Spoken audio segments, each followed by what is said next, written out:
Hi everybody, Joe Saunders here. Had a lot of questions recently about my Flames of War model spread, so I thought I'd take you guys on a quick tour. Hopefully this answers some of your questions. As always, make sure you contact me if you have any questions about anything you see. I'm a firm believer in growing the hobby in both the artistic side and the game side. So if you see anything you like, you want some instructions or some details on to build, by all means, contact me and I can help you out with it.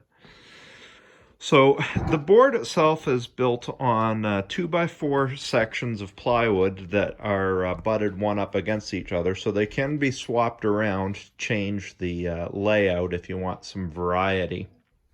Okay? And then a lot of the boards are made up with a combination of both fixed terrain, like this cliff face, and scattered terrain, such as like this gun emplacement or these various things. So I'm just going to do a quick walk around and show you some of the details. So this is, of course, the water landing board for D-Day scenarios.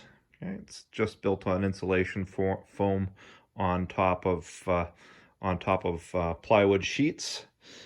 This is bar top resin for the glossiness of the water, and I built this one many years ago. I don't really recommend bar top resin for that use. It does scratch, and it is extremely hard to work with for water effects. So just moving on here.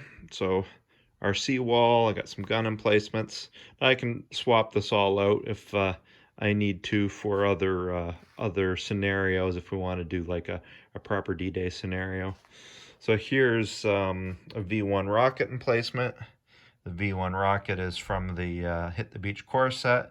There's an article on how to build this on flamesofwar.com. It was a really fun build, mainly just layers of cardboard, a little bit of sculpted foam core. Okay. There's another piece there, a downed glider I built out of sculpted foam core. There's an article on that on Breakthrough Assault. If you're a fan of the Flames of War, Team Yankee, the 15mm Battlefront hobby, and you don't go to Breakthrough Assault, you're missing out. So head on over to that website. There's some awesome articles on there. Then some woods. Okay, that's gel resin, or sorry, gel medium, gloss gel medium in there to form the water. It didn't turn out as well as I wanted. This is built on most of this stuff is built on a couple layers of cardboard that are glued together. So then we're kind of moving into the city board here. And the city board is made mainly from sheets of foam core put down and then sculpted for a tile, to have a tile look on it. It's pretty straightforward, just requires a lot of dry brushing and sculpting.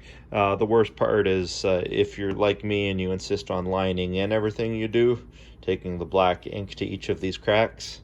And yes, it took me several days to do. Okay, then the roadway is made from a sheet of, or a roll of sandpaper, so that's a really simple way to get some texture down for your roads. Of course, heavily dry brushed, a little bit of airbrush work in there to vary the colors. Then I've primarily got three types of buildings that I build. So these ones are based on just cut foam core, painted with a little bit of spackle to give it like a rock texture on the outside. There we go, there's this one. Okay. Awnings are made from paper towels soaked in white glue. It's a handy trick. Another building here, sculpted from mainly from insulation foam. And a couple buildings here. I have an article on this build on the Flames of War website if you're curious. This is the new Flames of War City Ruins building. It's another one over there. I can't recommend this kit. If you're a terrain builder, I cannot recommend a single kit more than this. This was just the greatest piece to work on. Super amazing detail, really, really good quality. Just can't believe how great it was. I added a garden at the back there, made my own base, did some sculpting into foam core for the base. All right, then my latest addition, hopefully we'll have an article on this fairly soon, which is my river for the river crossing scenarios from the new Migration books. Okay, there's a bridge I made, basically just matchsticks glued together with a little bit of balsa and some dollhouse shingles. There's a sculpted foam core bridge, so if you peel the paper off the outside of the foam core, you can sculpt the foam on the inside, and if you put a little bit of watered down spackle on it, makes a really, really nice brick texture. Okay. Water itself is Mod Podge gloss, which is brushed over acrylic paint. Really, really straightforward, but great effect. If you're going to do any water effects in the future, the Mod Podge gloss is a lot easier to use than the bar top resin. Some foam core hills. Probably my favorite piece right there is Crash B17. That's mainly built from Bristow board and foam core layers. It was just a lot of fun to build that one. Okay. Some roads made from that cheap vinyl stuff you get at the dollar store for your Christmas village. Sculpted foam core hills. Okay. Buildings made out of sheets of balsa wood. So this is my other building style. This hollow inside. Build a balsa wood frame and then score your boards into the balsa wood. There's one on the flat roof. Makes things fairly easy. If you haven't used the city fight rules, use them. They're awesome for Flames of War. They're one of my favorite ways to play, and having some good buildings really adds to it. So this is a piece I'm fairly proud of. When COVID-19 hit, I had some time on my hands, so I decided to pull out the stops and build the most elaborate scratch build model I could. So I built a K-51 railgun. It's based on HO scale train bogies and HO scale track. The rest is made out of foam core, balsa, a little bit of metal wire mesh, some extra models there. It's almost more of a diorama really than a piece of terrain. I just couldn't resist. And it's not a perfect replica of a K-51 railgun. I put some embellishments in it.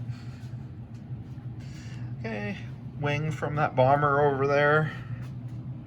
And I know you guys are gonna say Flames of War and the 15mm games are roughly 1/100, and I'm using HO, which is 1/87, so you'll have to have a little bit of suspension of disbelief.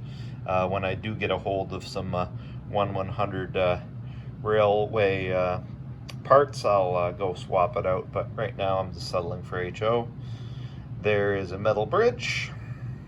That was actually my father-in-law's bridge from his train track. I repurposed it for this build. Hope he doesn't mind, but runs in the family there. Okay, and just some more stuff. Some sculpted balsa wood buildings. Small little buildings. Okay, another style of building. This style is made half foam core insulation, half balsa wood again. The roofs are removable. There's an article on that on Breakthrough Assault, how to build that. Really great. Simple build, but works well.